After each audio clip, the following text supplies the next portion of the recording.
రేవంత్ రెడ్డి గారు రీసెంట్‌గా పాకిస్తాన్‌లో అంటే పాకిస్తాన్‌ని అసలు ప్రపంచ పటంలోనే లేకుండా చేయాలి అని చెప్పేసని మాట్లాడారు. అంటే ఆయనకే అధికారం ఉంటే ఆ పని చేస్తానన్నారు. ఎ ఎలా చూస్తారు? ఇవి మాకివీళ్ళని ప్రముఖ రాజనీతిజ్ఞుడు అంటారు. Playing to the gallery. అంటే రాజకీయ నాయకుడు గ్యాలరీ యొక్క ఎలా ఉందో అందరికన్నా తానే గొప్పగా ఉన్నట్టు. అంటే ఇప్పుడు నథింగ్ బట్ ఇప్పుడు కేఏ పాల్ ఏమో పాకిస్తాన్ వెళ్ళి యుద్ధం ఆపుతా అన్నాడు. ఈయనైతే ఏకంగా ప్రపంచ పాల్ పటంలోనే గారికి రేవంత్ రెడ్డి ఈస్ ఏ డెఫినెట్‌గా a dynamic leader. Do you disagree with me or agree with me this immediate. కానీ ఏంటంటే ఇవాళ బీజేపీలో ఉన్న బండి సంజయ్ గారు గట్టిగా మాట్లాడుతున్నారు కాబట్టి ఆయనకన్నా గట్టిగా మాట్లాడాలి. లేదంటే వీళ్ళని దేశద్రోహుల కింద మీరు ఆయన కానీ కేటీఆర్ గారిని కానీ పొరపాటున కనుక ఏమైనా మాట్లాడితే దేశద్రోహులు వ్యాఖ్యలు చేస్తారు వీళ్ళు. గట్టిగా మాట్లాడారు. తాత పాకిస్తాన్ నుంచి వచ్చాడు, తండ్రికి కొంచెం గడ్డం నెరిసింది కదా, ఈయన ముస్లిం అయి ఉంటాడు, ఈ లెక్కనే వేస్తూ ఉంటారు ఉత్తర భారతీయ జనతా పార్టీ బ్యాచ్. ఏం చేయాలండి ట్రోలింగ్స్కి ఇవాళ? కానీ ఒకటి చెప్తున్నాను, దయచేసి గమనించండి. ఆ దిక్కుమాలిన పాకిస్తాన్ ఏదైతే ఉందో ఇంకా ఇలాంటి దుర్మార్గ చర్యలు కనుక పాల్పడితే పాకిస్తాన్ పటం ఇంత చిన్నదైపోతుంది. ఇందాక చెప్పాను మీకు, సింధీ, బెలూచిస్తాన్ అన్నీ పోతాయి. నార్త్ వెస్టర్న్ పాంటైనర్ ప్రొవిన్స్ అని ఉంది, ఎన్డబ్ల్యూఎఫ్ఏ. దాంట్లో పెషావర్ దాని రాజధాని. ఆ రాజధానికి ఉన్న సరిహద్దు ఖాన్ అబ్దుల్ గఫార్ ఖాన్ నమస్కారం పడ శాల్యూట్ చేస్తాను. ఆయన పోస్ట్ ఆఫీస్గా భారతరత్న ఆయన ఖాన్ సాహెబ్ గారిని ఆ రాష్ట్ర ప్రధానమంత్రి ప్రొవిన్స్ ప్రవేంద్రం మన ఇండియాతో కలవాలని ఆకాంక్ష. ఓటింగ్ కూడా అత్యధిక వచ్చింది. అక్కడంతా పఠాన్స్ ఉంటారు. డోంట్ థింక్ అక్కడ హిందూస్ ఉంటారు, పఠాన్స్ ఉంటారు. పఖ్తూన్ ప్రాంతం ఇప్పుడు గొడవ నడుస్తుంది పాకిస్తాన్. ఆ ప్రాంతం ఒక పక్కన తగులుకుంది ఇప్పుడు పాకిస్తాన్. అందుకని అత్యంత దుర్బలమైన పరిస్థితులు దాని ఏర్పడిన తర్వాత వాళ్ళు సరే నాయకుడు ప్రధానమంత్రి పేరు కూడా ఆ దేశంలో కూడా చాలామంది తెలియదు అనే పరిస్థితికి వచ్చిందంటే ఇవాళ వాళ్ళు ఎమోషన్ తెచ్చుకోవడామని చూస్తున్నారు. అంటే అక్కడ రాజకీయ నాయకులకి ఇక్కడ రాజకీయ నాయకులకి ఎమోషన్ పెడితే లాభం అంటున్నారు. I don't that thing. But ఆ పాకిస్తాన్ అత్యంత దీనస్థితిలో ఉంది. ఇవాళ ఇండియా చాలా ఉచ్చ స్థితిలో ఉంది, సైనిక పరంగా కూడా, మోరల్ పరంగా కూడా. ఇవాళ పాకిస్తాన్ చైనా సపోర్ట్ చేయలేని పరంగా ఉంది. అలాగే ఇతర దేశాలు ఏదైతే ఇస్లామిక్ దేశాలను సౌదీ అరేబియా డైరెక్ట్గా వచ్చే పరిస్థితులు లేదు.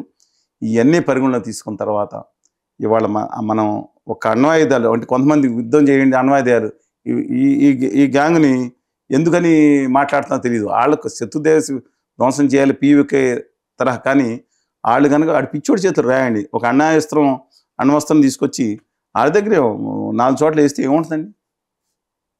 ఒకప్పుడు ఒకసారి అన్నారు మన పాత పాలకుడు, నా ఇండియాలో పోతే 20% పాకిస్తాన్ అనే ప్రజలు ఎవడో మిగలడు అన్నాడు. అలా కాదు. కానీ ఒకటి నేను చెప్తున్నాను, ఇది ఆ విధ్వంసాన్ని మనం కోరుకోకూడదు. మన ఇండియా కూడా చాలా కోల్పోతుంది. వాళ్ళకి గుణపాఠం నేర్పించాలి, శాశ్వతమైన గుణపాఠం నేర్పించాలి. పాకిస్తాన్కి తిరిగి తలెత్తుకోకుండా చేయాలి. కానీ అణ్వాయుధాలు ఫైట్ చేద్దామంటే ఈ గ్యాంగ్ని తీసుకెళ్ళి పాకిస్తాన్ బోర్డర్లో వదిలిపెట్టి ముందర దేశం కోసం మిగతా ఎవరన్నా పొరపాటున అణ్వాయుధాలు యుద్ధం వద్దన్న వాళ్ళని విమర్శించే వాళ్ళని ముందర తీసుకెళ్ళి పెరంగులు ఒకటిచ్చి ముందర యుద్ధం చేయమనాలి. రైట్. ఇప్పుడు పాకిస్తాన్ యుద్ధం వల్ల ఇటు 2 తెలుగు రాష్ట్రాల మీద ఏమైనా ఎఫెక్ట్ అయ్యే ఛాన్స్ ఉందంటారా? అంటే ఇక్కడ హైదరాబాద్ యాక్టివ్ అయ్యారు అన్న మాట కూడా బాగా వినిపిస్తుంది. హైదరాబాద్లో న్యూక్లియర్ ఫ్యూయల్ కాంప్లెక్స్ తర్వాత మోస్ట్ సేఫెస్ట్ ప్లేస్ అని ఇండియాలో ఉన్న అనేక ఎస్టాబ్లిష్మెంట్స్ కూడా అక్కడ రోజు పేపర్లో చూస్తున్నాం కదా, రోజు టీవీలో వస్తున్నాయి. పుణ్యం చేయండి, నా చిన్నప్పటి నుంచి వస్తున్నాయి. అందువలన దీన్ని కాపాడుకోవటం ఇండియాకి చాలా ముఖ్యం. యాంటీ మిసైల్, యాంటీ డ్రోన్స్ దీని వ్యవస్థని బలోపేతం ఎక్కడ పెట్టుకోవాలి? గుజరాత్లో పెట్టుకున్నారు లేదు, తర్వాత సంగతి అండి. అది మన ఆర్మీ మాత్రం మన ఆఖరి వరకు మనం బిలీవ్ చేయాలి, కాపాడుతుంది. బట్ ఒక దేశానికి ఆగిపట్టు లాంటి హైదరాబాద్ని మాత్రం మనం కాపాడుకోవాల్సిన అవసరం ఉంది. డెఫినెట్గా ఆర్మీ విల్ డూ, లేదా excellent army we do have with the capability. But చాలా మంది అంటే పాకిస్తాన్ నుంచి చాలా మంది అమ్మాయిలు ఇక్కడ ముస్లిమ్స్ని పెళ్లి చేసుకుని పిల్లల్ని కన్నటువంటి సందర్భాలు కూడా ఎక్కువగా కనిపించాయి. వాళ్ళ మధ్య బయట కూడా తిరుగుతూ ఉన్నారు. ఇప్పుడు వాళ్ళు ఇండియన్స్ అవుతారా లేకపోతే పాకిస్తానీస్ అవుతారా? అది కాదండి, వాళ్ళందరినీ అసలు ఫస్ట్ డిపోర్ట్ చేయాలి కదా. ఈ దేశ ఆర్థిక నేను చెప్తున్నా, ఫస్ట్ వాళ్ళని ఎందుకు ఉంచుతున్నారు? అసలు ఈ దేశం కంట్రోల్ మన దాంట్లో ఉంది. పాకిస్తాన్ అమ్మాయిలు ఇండియా, అవునండి, అక్కడ అఫీషియల్గా తీసుకోవాలి. పాకిస్తాన్ ఇండియన్ పెళ్లి చేసుకుని అఫీషియల్గా సిటిజన్ తీసుకోవాలి. అది ఇల్లీగల్గా ఉంటున్నట్టు లెక్క. All the illegal should be sent back. ఎవరన్నా నేను అంటున్నాను, first government of India should, వాళ్ళ పిల్లలు ఎలా ఉన్నా first government of India should take action. ఇల్లీగల్గా ఇండియాలో ఉంటున్న వాళ్ళని they should be deported. India is first for us. They should be deported from Hyderabad from Mumbai or from Delhi, wherever they are. అవతల Rohingyas అన్నా వీళ్ళన్నా సరే ఖచ్చితంగా తీసుకెళ్ళాలని పంపించాలని. ఇక్కడ ఏమైనా దాడులు జరిగే అవకాశం ఉందంటారు? అది మీరు వాళ్ళని అడగాలి, ఇంటెలిజెన్స్ వ్యవస్థని, వేగులు వ్యవస్థని అడగాలి. ఇవాళ విజయవాడలో కూడా ఆ రోజు స్లీపర్ సెల్స్ అని చూసాం కదండి మనం. అవును అవును అందుకని నేను అనుకుంటా ఉన్నాను, ఒక నీచ్ కమ్యూని కుత్తే బ్యాచ్ తప్ప ఈ దేశంలో ఉన్న వాళ్ళ వర్గాలకి మతాలకి అన్నిటికీ అతీతంగా నా దేశం నా ఇండియా అనుకుని నిలబడతారు. ఇప్పుడు స్మాల్ ఒక ఎప్పుడు దేశద్రోహులు ట్రైటర్స్ ఎవరో ఒకళ్ళు ఒక 0.1% ఉంటారు. వాళ్ళు ఎక్కడున్నా వాళ్ళని తుత్తు తినేయాల్సిన బాధ్యత వేగులు వస్తుంది తీసుకుని వెళ్తే వాళ్ళు షుడ్ బి బాడ్. ఇక్కడ ఏది వచ్చినా మనం దేశ ప్రభుత్వానికి మనం ఉంటాం. హూ మ్యారిట్ మేబీ అది మోడీ గారు ఉండండి, మన్మోహన్ సింగ్ గారు ఉండండి, వాజ్పేయి గారు ఉండండి, నెహ్రూ గారు, ఇందిరాగాంధీ గారు ఉండండి, రేపొద్దున ఇంకోటి రాహుల్ గాంధీ గారు అండి, ఎవరైనా సరే they are pride of our nation. ఇప్పుడు ఈ స్లీపర్ సెల్స్ విషయంలో 2 తెలుగు రాష్ట్రాలకు సంబంధించిన రాజకీయ నాయకులు కానివ్వండి, లేకపోతే సీఎంలు కానివ్వండి, అంటే వీళ్ళు ముందుగానే అప్రమత్తం అయ్యారని అనుకోవచ్చా మనం? అది మీరు మన హోంమంత్రి ఇప్పుడు హోంమంత్రిగా కూడా అంటే మాకైతే బేసిక్ గా హోంమంత్రి లేరు, రేవంత్ రెడ్డి గారు. అదే మీకైతే అందరికీ నాకు తెలుగు రాష్ట్రాలు అన్ని కావాలండి, నాకు ఆంధ్రప్రదేశ్ కావాలి, తెలుగు. అందువల్ల నేను వారిని హోంమంత్రిగా ఇన్ఛార్జిగా ఆయనే ఉన్నారు. కానీ దురదృష్టం ఏంటంటేనండి, వెరీ అన్ఫార్చునేట్, ఇంతకుముందు ఉన్నప్పుడు ఈ రాష్ట్రాల హక్కును తీసుకెళ్ళి ఢిల్లీలో గుమా వ్యాపారుల దగ్గర, రాణి సాహెబాల దగ్గర తాగడబెట్టిన పరిస్థితి. తెలంగాణలో 5 నెలలు అయింది, ఏ మంత్రి ఎవరో కూడా డిసైడ్ చేయాల్సిన పరిస్థితుల్లో ఢిల్లీ 16 నెలల్లో ఢిల్లీ వెళ్ళి మంత్రివర్గం కోసం అనుమతి ఇవ్వాల్సిన ఒక అడగటం, వాళ్ళేమో ఆలోచిస్తానంటాం. అంటే ఒకటి చెప్తున్నారు, కొంతమందికి ఇస్తే మిగతా వాళ్ళు అంటే దట్ ఇస్ డిఫరెంట్ ఇష్యూ. అసలు మంత్రివర్గం ఇస్తారని ఢిల్లీ వెళ్ళటం ఏంటి? మంత్రివర్గంలో ఎవరు ఉండాలో ఏఐసీసీ ప్రకటించడం ఏంటి? ముఖ్యమంత్రి ప్రకటించాలి. అది ఇక్కడ పిఆర్ఓ కానీ, ఇక్కడ ప్రభుత్వ ప్రజా సంబంధాల శాఖ, పౌర సంబంధాల శాఖ కానీ వీళ్ళు ఢిల్లీ చేయాలి. ఢిల్లీ ఏఐసీసీకి ఏంటి సంబంధం అని నేను అడుగుతున్నానండి. తెలంగాణ రాష్ట్రం డైరెక్ట్ గా మొన్న రీసెంట్ గా ఒక సభలో బహిరంగంగా చెప్పారు, నా సీటు కింద బాంబు పెట్టినట్టుంది, నా చేతిలో నిధులు లేవు, ఏం లేవు, డబ్బులు లేవు, సో హామీలు కూడా ఇవ్వడానికి డబ్బులు లేవని చేతులు ఎత్తేసారు ఆయన. ఆంధ్రప్రదేశ్లో కూడా చంద్రబాబు నాయుడు గారు మాట్లాడారు, సేమ్ ఇక్కడ మాట్లాడారు, మెసగనివ్వట్లేదని కూడా కానీ చెప్పాడు ఆయన. నేను ఒకదానికి నేను హర్షిస్తా ఉన్నాను. నా చిన్నప్పుడు నేను చూసినప్పుడు మన ఆంధ్రప్రదేశ్, ఉమ్మడి ఆంధ్రప్రదేశ్, తెలంగాణ ఏదో ఒక దాంట్లో నెంబర్ 1లో బాగా ఉండాలి, అబ్బరకం అనుకునేది. పర్ క్యాపిటల్ ఇన్కంలో పంజాబ్, హర్యానా మీకు కనపడతా ఉండే మేజర్ రాష్ట్రం, మైనర్ తీసేయండి చిన్న చిన్న. ఇవాళ మీరు ఒక తెలుగు రాష్ట్రం, నాకు తెలుగు రాష్ట్రాలు కావాలి కదా. అవును, తెలంగాణ ఈ దేశంలో అత్యధిక పర్ క్యాపిటల్ ఇన్కమ్ రాష్ట్రం తెలంగాణ అవును చేరుకుందండి. అది ఆఫ్ కోర్స్ ఆ రోజు రాష్ట్ర విభజన జరిగిపోయింది. విభజన గురించి నేను మాట్లాడను. విభజనలో హైదరాబాద్ ఆదాయం రాష్ట్రం మొత్తం ఆదాయంలో దాదాపు 50-60% వచ్చేదాం కలవటం వల్ల దాన్ని ఒక ధనిక రాష్ట్రంగా మారిన దాన్ని నిలబెట్టుకుంటూ వచ్చింది.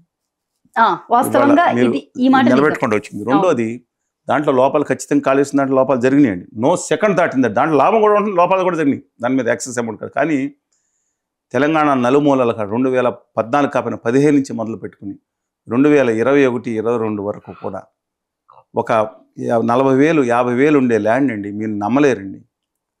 10 లక్షలు 15 లక్షలు నూకండి కారణాలు చెప్తున్నాను. తెలంగాణలో దళిత బలహీన వర్గాలకి కొంత ల్యాండ్ అమ్ముకుని ఎక్కువ వాళ్ళ ప్రేమ మమకారం ఎక్కువ భూమి మీద, భూమిని నమ్ముకుంటారు, అమ్ముకునేది తక్కువ. ఇక్కడ అమ్ముకున్న పక్కేళ్ళు కొనుక్కుంటారు, మీరు చూసుకోండి దూరంగా. బంగారం కన్నా విలువైంది ఏంటంటే తెలంగాణలో ఈరోజు భూమి. అలాంటి దాన్ని ఇవాళ విలువ చాలా పెరిగింది. మీరు హైదరాబాద్ చుట్టుపక్కల అనుకోదండి, వరంగల్ దగ్గరికి వెళ్ళి చూస్తే, మీరు నిజామాబాద్లోను, ఈవెన్ మహబూబ్నగర్లో కూడా బ్యాక్వర్డ్ రీజన్లో కూడా వెళ్ళి చూస్తే 20 లక్షల రూపాయలు తక్కువ ఉంది చాలా దగ్గర. కొన్ని దగ్గర అయితే 1 కోటి రూపాయలు కూడా ఉంది. వాళ్ళు ఆ భూమిని అమ్ముకుని పిల్లల్ని చదివించుకునే స్టేజ్లోకి పిల్లల్ని కూడా వాళ్ళు బాగా ఎడ్యుకేషన్ విపాస పెరిగిందండి. అలాగే ఇవాళ ఆపరేషన్ భగీరథ లేకపోతే ఈ 2 ప్రోగ్రామ్స్ ఏదైతే పెట్టారో దానివల్ల నీటిపారుదల విషయంలో కొంత పురోగతి సాధించింది. మైనస్ పాయింట్స్ ఉన్నాయి, అవినీతి లేదని మనం ఎక్కడ సర్టిఫై చేస్తాం డెఫినెట్గా. దీంట్లో ప్రజలు దాన్ని ఓన్ చేసుకోవడం జరిగింది. బట్ బిఫోర్ ప్రభుత్వం మార్చడానికి కోసం 6 నెలల సంవత్సరం నుంచే మైనస్ మొదలైనా సరే ఇవాళ అది కంటిన్యూ అవుతూ ఉంది. ఇవాళ నేను చాలా చోట్ల తిరుగుతూ ఉన్నాను, నిజామాబాద్ వెళ్తాను, మిగతా చోట్ల వెళ్ళినా ప్రజల్లో భూమి మీద రేట్లు తగ్గి ఎట్లా అయింది అంటే అసంతృప్తి ఉంటుంది. రెండోది, ఈ కాంగ్రెస్ ప్రభుత్వం తన హామీలు ఇచ్చే ముందు whether it is Congress or ఢిల్లీలో ఉన్న బీజేపీ కానీ రేపొద్దున ఆంధ్రప్రదేశ్లో ఉన్న ప్రభుత్వం కానీ హామీలు ఇచ్చే ముందు చూసుకోవాలండి.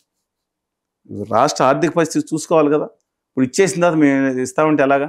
But they are trying their level. I'm not, I don't want pin point anybody. They are trying. Revanth Reddy garu is trying his level best. ఆయనకున్న లక్ష ప్రాబ్లమ్స్ ఏంటండి?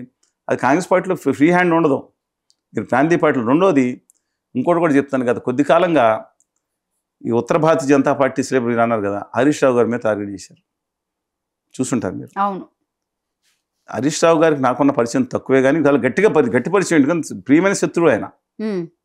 ఈ పదుల సంఖ్యలో 100 సంఖ్యలో మేము డిబేట్లు మాట్లాడుకోవచ్చు, గట్టిగా మాట్లాడవచ్చు. చాలా చర్చలు మీరు చూసుంటారు. ప్రియమైన శత్రువులు లేని మిత్రులు వేరేగానే విధానాల పరంగా ఖచ్చితంగా వ్యతిరేకించేవాడిని, వ్యక్తిగతంగా ఏమీ ఉండదు.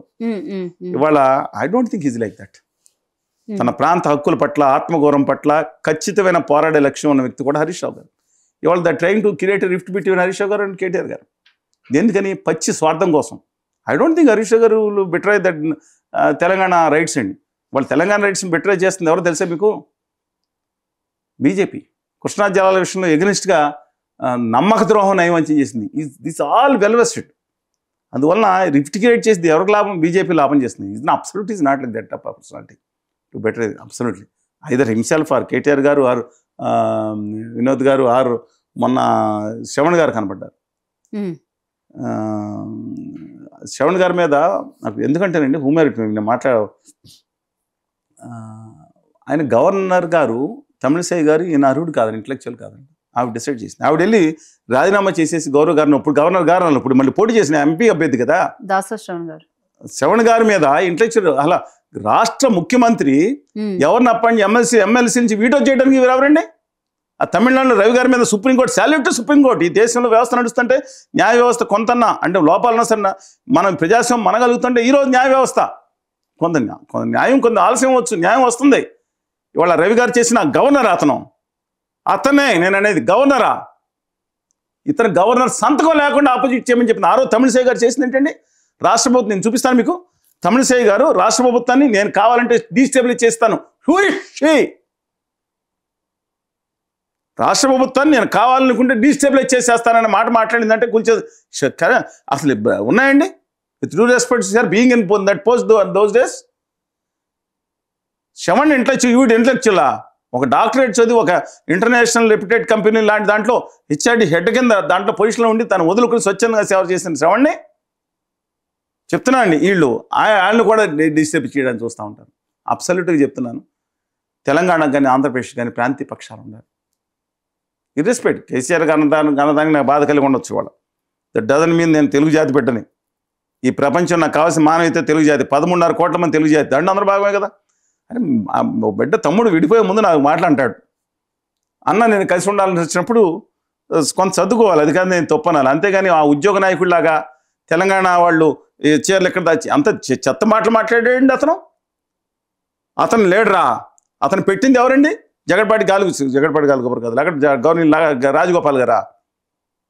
మాట్లాడచ్చు అలాగా అందంటారు రాదని తెలంగాణ వాళ్ళు. నేను మాట్లాడతాను జీవితంలో. వాళ్ళు ఎందుకు గౌరవిస్తున్నారు? ఆదిలాబాద్ వెళ్ళినా, మహబూబ్ వెళ్ళినా, శ్రీకాకుళం వెళ్ళినా, అనంతపురం వెళ్ళినా తెలుగు జాతి ఒక్కడే ఉండాలని కోరుకుంటున్నాం. వాళ్ళు మళ్ళా చెప్తున్నాను నేను తెలుగు జాతికి మనుగడకే ప్రమాదం తీసుకొచ్చేసి నడుస్తుంది. రైట్. ఇంకొకటి ఫైనల్ క్వశ్చన్. నిన్న తెలంగాణలో సభ జరిగింది సుందర విజ్ఞాన కేంద్రంలో. జస్టిస్ సోషన్ రెడ్డి గారు, నందిని సిద్ధారెడ్డి గారు, దేశపతి చాలామంది వచ్చారు.